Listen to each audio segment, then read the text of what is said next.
எங்கடா போற ஜெய்? ஜெய்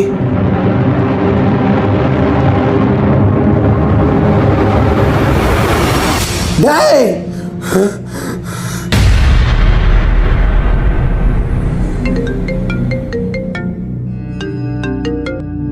சாரிடா, நான் ஏதோ கோவத்தில் பேசிட்டேன்.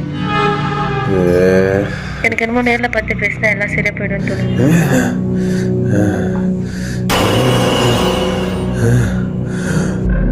நம்ம வேணா நாளைக்கு மீட் பண்ணலாமா?